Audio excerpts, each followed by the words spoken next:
Welcome to the Psych Ignition. There is a frequency most never learn to hear, a silent pulse beneath the noise of the world, beneath the chatter, the posturing, the desperate, echoing need to be seen, to be validated, to be counted. We are born into a script, a grand, invisible play written long before we arrived. We are handed our lines, our costumes, our designated roles in a drama of hierarchy and approval. We spend our lives learning our cues, perfecting our performances, seeking our applause, and wondering, in the quietest hours, why the applause never quite fills the hollow space within. But what if you could step off the stage, not in defeat, not in resignation, but in a quiet, absolute sovereignty? What if you could disconnect from the hungry static of external expectation and connect, instead, to a deeper, more potent signal, the signal of your own ungovernable self? There exists an archetype that operates on this frequency, a man who moves through the world not as a player in its games, but as a sovereign visitor to its shores. He is often unseen, frequently misunderstood, and almost always felt. His presence does not shout. It resonates. It changes the pressure in the room. It bends reality not through force, but through the sheer gravitational pull of his completeness. Psychologists have a term for what he embodies: unpredictable autonomy. The human brain, a relentless pattern-seeking machine, craves familiarity. It categorizes, it labels, it seeks to control through understanding. He defies categorization. He is the anomaly in the data stream, the quiet variable that dismantles the entire equation. He is known as the Sigma male. And he is not what you think. He is not a loner by weakness, but by conscious design. Not a rebel without a cause, but a cause unto himself. His power does not come from dominance over others, but from an unbreakable dominion over his own inner kingdom. For the next while, we are not just observing him. We are tuning in. We are decoding the quiet power that makes the loudest personalities pause. We are pulling back the curtain on the traits that send subconscious shivers through the spines of those who encounter him, often without him ever saying a word. This is not an exercise in idolization. This is a masterclass in psychological sovereignty, a deep dive into the mechanics of a mind that has opted out of the race to nowhere, and in doing so, has found a different way to win. We will explore the chilling calm that disarms aggression, the silent confidence that dismantles hierarchies, the profound self-control that makes emotional manipulation impossible. We will see how he navigates love, success, and conflict not from a place of need, but from a place of profound, unshakable choice. This is the Psych Ignition, and we are about to ignite 12 understandings that will forever alter how you perceive power, presence, and your own potential. If you are ready to look beyond the script, to question the games you never agreed to play, to hear the frequency of true, uncompromised autonomy, then listen closely, and let us begin. Number 1. They possess a nonlinear intelligence that redefines problems. Most minds navigate the world in straight lines: cause and effect, established procedure, the well-worn path from problem to solution. They operate within the map that society has drawn. The Sigma male's cognition is different. He perceives the terrain itself. His intelligence is not linear, but relational and systemic. He sees the hidden connections, the pressure points in a system, the silent leverage that others overlook because they are too busy following the instructions. When presented with a challenge, he does not immediately rush toward the conventional toolkit. He pauses. He redefines the problem. Often he does not solve the problem given to him. He dissolves it by asking a more fundamental question that renders the original obstacle obsolete. This is why his solutions can seem eccentric, even genius, arriving from an angle no one anticipated. He isn't breaking the rules from a place of rebellion. He is operating from a mental model where those rules are merely incidental features, not the underlying physics. This nonlinear intelligence makes him profoundly adaptable and impossible to pigeonhole. You cannot outmaneuver a mind that does not travel on the same roads. In a professional setting, this can manifest as breathtaking innovation. In a personal conflict, it appears as an unassailable perspective that bypasses all the expected arguments. He is not necessarily smarter in a traditional sense. He is freer in his thinking. His mind is a private laboratory, not a public library. This intellectual sovereignty is perhaps his most formidable tool. It allows him to build where others only see rubble, and to find peace where others only see battlefields. Number 2. Their presence becomes a mirror of unspoken judgment. To stand in the orbit of a Sigma male is to stand before a mirror stripped of all flattery. This mirror does not judge aloud, it simply reflects with devastating clarity. He is not an active critic, but a passive, perceptive presence. He does not fill silences with placating noise. He does not nod to feign agreement or smile to manufacture comfort. He observes. And in that observation lies a profound discomfort. Most human interaction is a dance of predictable stimuli and response. We offer a thought and expect the nodding catalyst to continue. We seek reassurance and expect it to be given. The Sigma male breaks this chain. His silence is not empty, it is full. It is full of a perception that does not seek to immediately categorize or console. This triggers a cascade of inner turmoil in those around him. The mind, seeking its expected feedback, finds none. It begins to question itself. Am I being clear? Do I sound foolish? What is he seeing that I am not showing? The longer the Sigma's calm gaze rests upon you, the more your social mask begins to feel thin, performative, fragile. For individuals who have built their identity upon being charming, witty, or dominant, this experience is uniquely destabilizing. Their tools fail. Their performance lands on no visible stage. The Sigma's lack of reaction is a silent referendum on the very necessity of the act. Thus, he draws a stark line in the sand of human connection. People will either respect him for his authentic, unvarnished presence, or they will resent him for the cold, unyielding reflection he provides. There is rarely a middle ground, because to be around him is to be measured, not by his standards, but by the sudden, glaring awareness of your own. He forces a confrontation with the self, and that is an encounter many are not prepared to have. This invisible, recalibrating power extends even to those who rule the social landscape. Number 3. They disarm the very concept of dominance. Consider the dominant personality. The alpha, a creature of hierarchy, territory, and contested power. Their world is one of clear challenges, submissions, and victories. They are masters of a visible game, wired to identify threats that operate within their understood system of status. But then enters the Sigma male. He is not a challenger, he is not a subordinate. He is a sovereign entity operating on a parallel plane, acknowledging the game but feeling no compulsion to play. This is what throws the alpha into profound disorientation. Where they expect pushback, they find serene detachment. Where they prepare for a contest of wills, they encounter a will that is simply elsewhere. The Sigma's power does not come from conquering the hierarchy, but from rendering it irrelevant to his internal state. His independence is not just logistical, it is psychological and complete. He does not require the alpha's respect, nor does he fear the alpha's disdain. His validation is internally sourced and inexhaustible. This generates a unique and unsettling emotion in the dominant individual, a sense of powerlessness. Their entire toolkit, intimidation, charisma, displays of competence, relies on a target that cares about the outcome, that is invested in the social stakes. The Sigma, by his very nature, is not. You cannot intimidate a man who finds no threat in your posturing.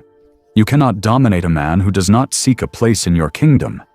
Yet you also cannot ignore him, for his quiet sovereignty is a magnetic anomaly in the field of forced control. His presence alone becomes a silent critique of the entire structure, revealing it as a choice, not a law. The alpha may rule the room, but the sigma owns his own atmosphere, and that is a territory no one else can ever claim. From the battlefield of social dynamics, we turn to the intimate arena of the heart. Number 4. They dissolve romantic archetypes into mist. Romance, as society scripts it, is a dance of mutual need, dramatic tension, and scripted roles. It is the charming rogue, the devoted knight, the passionate conqueror, each following a recognizable pattern of pursuit, possession, and poetic dependency. The Sigma male steps onto this stage, and the script disintegrates. He fits no role. He follows no preset pattern of chase or surrender. And in doing so, he leaves a trail of confusion, fascination, and often quiet desperation. He is not the partner who makes you the center of his universe, for his universe is already ordered and complete. He does not engage in the cyclical drama of hard to get or love as obsession. His affection, when given, is steady, loyal, and profound, but it is given from a place of absolute choice, not desperate need. This emotional self-sufficiency is the granite against which many romantic fantasies shatter. People often enter relationships seeking completion, a missing piece. The Sigma presents himself as a whole picture, offering connection, not completion. This is liberating for those who seek a partner, not a project. For others, it is deeply unsettling.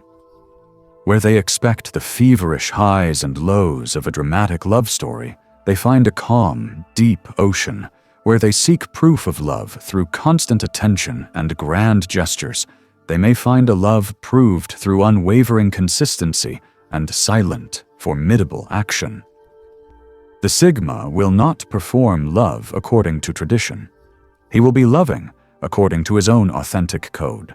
The fantasy of changing him, of being the one to break through, collapses under the weight of his immutable self-possession. In the end, he offers not a fantasy, but a reality. And for some, that reality is the most profound and terrifying romance of all. Yet, this profound composure extends beyond matters of the heart into the raw, primal theater of threat and survival. Number 5. Their fearlessness is a void that consumes aggression. Fear is the dark currency of control. It is the tool of bullies, tyrants, and manipulators, a lever they pull to force a predictable reaction. A flinch, a submission, a panicked retreat. The entire performance of intimidation depends on this exchange. Now, witness the Sigma male in the face of this threat. He does not react, not with bravado, not with defiance, but with a stillness so complete it becomes a psychological event. It is not that he is impervious to danger on a physical level. It is that he refuses to participate in the theater of fear. His nervous system seems disengaged from the social script of threat display. No widened eyes, no tense posture, no nervous laughter to placate. He meets aggression with the same calm observation he might give to a passing cloud. This indifference is not a shield, it is a void. And into this void the aggressor's power drains away, useless. This composure sends a silent, deafening message. Your tools do not work on me. The bully's dominance relies on the target's recognition of the hierarchy. The Sigma's calm nullifies that hierarchy entirely. In the face of his unblinking silence, the aggressor is forced to confront the hollow nature of their own performance. They are left shouting into a vacuum, their power exposed as a construct that requires a compliant participant.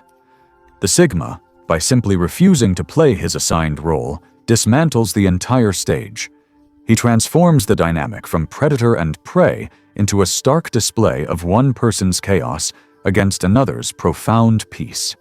This is true power, the power that comes not from asserting control, but from being utterly uncontrollable. Number 6. They invalidate the very economy of intimidation. Let us dissect the transaction of fear. An aggressor, whether through physical presence, verbal barbs, or social pressure, offers a threat. The expected currency in return is a concession, a sign of distress, a yielding of space, a recognition of their imposed power. This transaction validates the aggressor's worldview.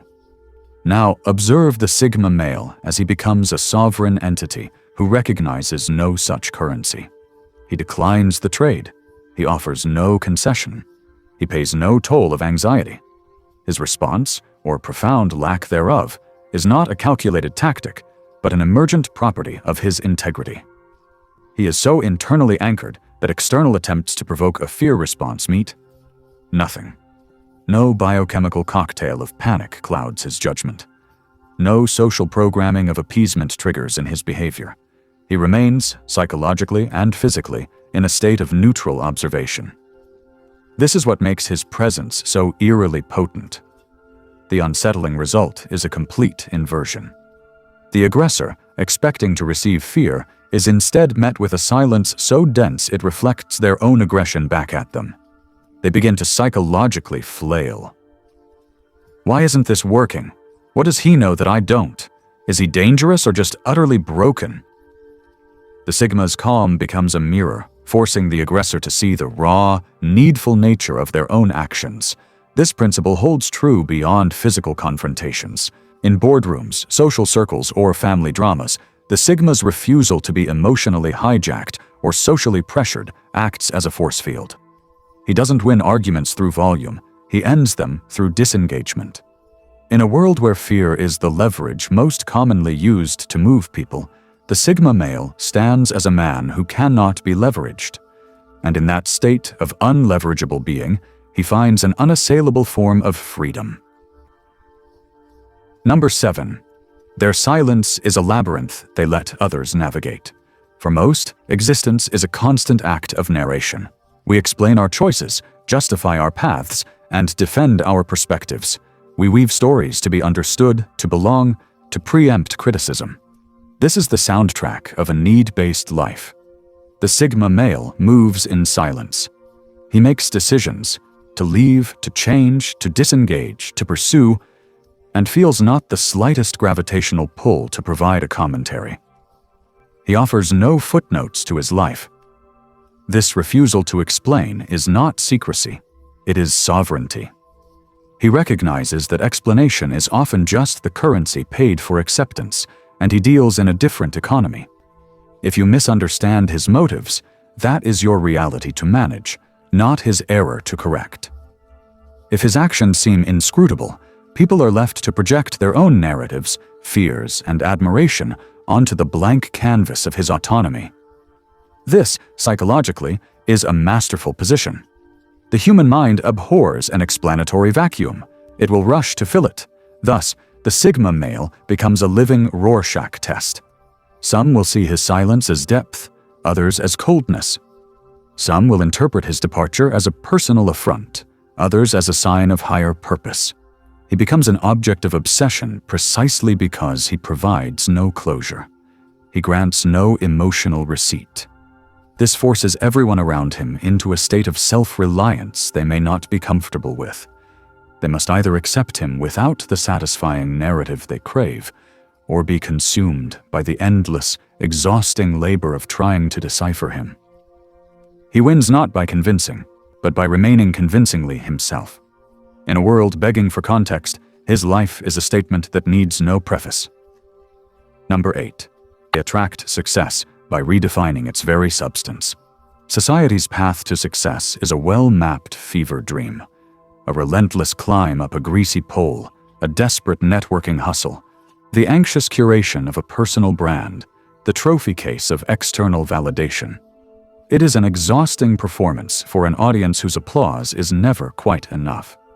The Sigma male looks upon this spectacle not with contempt, but with a serene, uncomprehending detachment. He is not on strike, he is simply playing an entirely different game. And yet he often finds himself in possession of everything the others are desperately chasing. The mechanism is one of purified focus and eradicated desperation. While others are drained by office politics and the performance of ambition, the Sigma's energy is channeled inwards, into mastering a craft, into deep work, into building systems that yield results. He works for the integrity of the work itself, for the internal standard of excellence. The applause, the title, the corner office, these are not the goals. They are potential byproducts, and he is indifferent to them. This indifference is his greatest strategic advantage. It allows him to walk away from bad deals, to ignore distracting status games, and to speak hard truths without fear of professional repercussion. Here lies the profound paradox that unsettles the traditional striver. The less you need success, the more effectively you can command it. The Sigma's quiet competence, undiluted by neediness, becomes a rare and valuable commodity. He is not a climber, he is a builder. While others are jostling for a better seat on the bus, he is quietly building his own vehicle on his own route. His success is not validation. It is a natural expression of his applied sovereignty. And to those who spent their lives following the rule book only to find him ahead of them, having never glanced at it, he becomes a living question mark, a challenge to the very religion of hustle. This serene disruption inevitably casts a long shadow on the inner world of those who observe him. It doesn't just change the game, it makes people question why they were playing at all. Number 9. They are catalysts for existential doubt. The Sigma male is a silent philosopher of action, whose very existence poses a relentless, unspoken question. Why do you follow rules you never consented to? He moves through the world's carnival of expectations, the need to be liked, the pressure to conform, the race for status, with the ease of a man who cannot see the walls others are busily decorating. And by not seeing them, he proves their illusory nature. His presence does not judge, it illuminates. It shines a light on the invisible cage of social programming. Witnessing this, a subtle, terrifying tremor begins in the psyche of the observer. The automatic behaviors, the polite laughter that masks boredom, the feigned interest to gain favor, the suppression of a true opinion to maintain harmony, suddenly feel chosen. And if they are chosen, then perhaps they can be unchosen. The Sigma, by his lived example, demonstrates that the feared consequences of non-participation, ostracism, obscurity, failure, are not laws of nature, but merely possible outcomes he has calmly accepted. This revelation is deeply disruptive. He forces a confrontation with the architecture of the self. People begin to audit their own motivations. Am I pursuing this career, this relationship, this lifestyle because it resonates with my core, or because it's the next expected script on the shelf? The Sigma's quiet sovereignty acts as a mirror, reflecting back not their face, but the chains they have mistaken for jewelry. The discomfort he evokes is not about him. It is the birth pang of their own awakening. He makes people doubt not themselves, but the borrowed, unexamined selves they have been performing. In his freedom, he highlights their own negotiation with bondage, and nothing is more psychologically unsettling than the first clear glimpse of your own cage. Number 10. Their self-control is the quietest form of power. In the storm of human emotion, where anger flashes like lightning, anxiety pours like rain, and desperation howls like the wind, there stands an unshakable monument, the Sigma male. His composure is not the absence of feeling, but the absolute dominion over its expression. While others are swept away by the currents of reactivity, he is the still point in the turning world. This is not suppression. It is transcendent regulation. He has moved his inner throne from the chaotic theater of impulse to the observatory of consciousness. Watch him in a crisis. Where there is panic, he is present. Where there is heated conflict, he is cool analysis. Where there is emotional blackmail, he is an unscalable wall of calm. This unnerves people at a primal level because it defies a core human expectation that distress should be contagious. His emotional homeostasis short-circuits this social wiring. His calm is a silent, profound statement. I am not subject to the weather of this moment. This level of command forces everyone else to witness their own turbulence in stark contrast.